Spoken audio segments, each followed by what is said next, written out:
Hey everyone, welcome back to Corporate Decoder, the place where we peel back the layers of corporate filings to see what is really going on behind the scenes.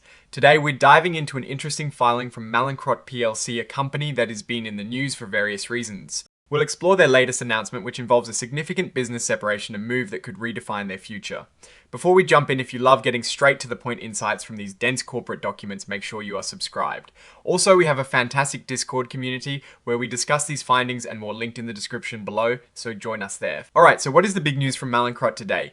Well, it looks like they've given a significant nod to a plan to spin off a major chunk of their business. We're talking about their generic drugs, their active pharmaceutical ingredients, which are the core components of medicines, and their sterile injectable drugs. These are going to be separated and given to their shareholders.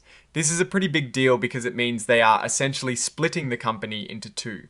One part will be this new entity focused on these specific areas, and the other part will be what is left of Mallinckrodt. The new independent company will be called Par Health Incorporated. It is going to be a separate company and its shares won't be traded on any stock market, so it is going to operate independently but not publicly. This spin-off is still contingent on a few things like getting everything in order for an information statement to be sent out and getting final approval from the board. The board can also change its mind or even cancel the whole thing if they think it is best. Now here is where it gets a little complex, but it is important. To make this spin-off happen, they're going to do something called an intended redemption. This means they plan to buy back all of their preferred shares. We're talking about a massive number of shares here, nearly 1.8 trillion. Once these preferred shares are redeemed, they will essentially disappear. So what do shareholders get in return? It depends on if you are what they call a qualified shareholder. If you are a qualified shareholder, you will get shares of Par Health's common stock. If you are not a qualified shareholder, then you'll get cash instead.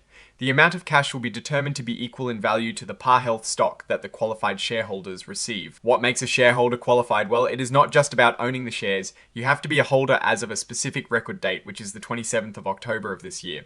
You also need to have gone through what they call certification procedures. This involves filling out and returning a form where you basically certify that you are a qualified institutional buyer, an institutional accredited investor, or a director or officer of the company who is also an accredited investor.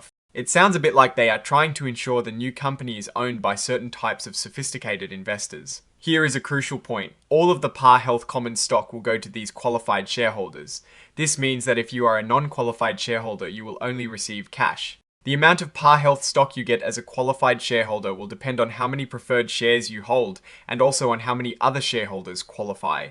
If more shareholders qualify, then each individual qualified shareholder will likely own a smaller percentage of Par Health. Important to note that the Par Health stock being handed out hasn't been registered with the securities regulators. Like the CC, this means it won't be traded on public exchanges, and there are likely restrictions on who can buy or sell it. Mallinckrodt has already issued a notice of their intention to do this redemption. This is a non-binding announcement, so things could still change. They have tentatively set the 10th of November as the redemption date, but as always, the board has the power to change it if they deem it necessary. To get your share of Par Health stock or cash, you really need to follow these certification procedures. This involves filling out a certification form which will be available through an online portal. You'll need to certify whether you are a qualified or non-qualified shareholder. You'll also need to provide tax forms like an IRS form W-9 or W-8, depending on your situation, to make sure any payments you receive aren't subject to backup withholding taxes. It sounds like a lot of paperwork, and you have to get it in accurately and on time. If you don't complete these steps correctly or miss the deadlines, your claim to any stock or cash could disappear. You have 1 year from the spin-off to get this done. They are really pushing shareholders to get these forms in as soon as the official information statement is out. There is even a deadline of the 7th of November for a certain percentage of shares to have valid forms submitted, otherwise the board might decide not to go through with the spin-off at all. This shows how crucial it is for them to have a clear picture of who is going to own what in the new company. Something else important to note is that they are closing their register of members, which is like their official list of shareholders. This is happening from the 23rd of October to the 22nd of November. During this time, any transfers of shares won't be registered. If you are a shareholder and you are confused about all of this, there are resources available. They list a shareholder liaison, Innisfree Ma, Incorporated, for help with the certification process, and Georgeson as an information agent for other inquiries. This report also comes with a few exhibits. Importantly, there is a sample certification form which you'll want to check out if you're a shareholder, and the official notice of intention to redeem. And as with most filings like this, there is a section on forward-looking statements. statements. This is essentially a legal disclaimer warning that their future plans and predictions may not actually happen due to various risks and uncertainties.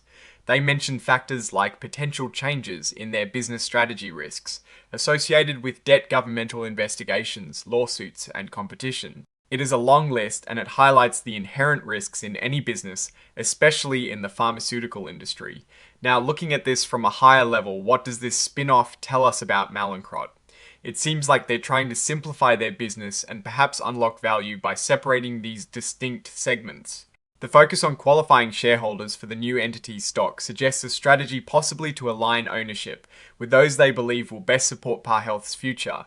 However, this process introduces complexity and relies heavily on shareholder participation and timely completion of all the required steps. The biggest risks here are clearly around execution and shareholder response.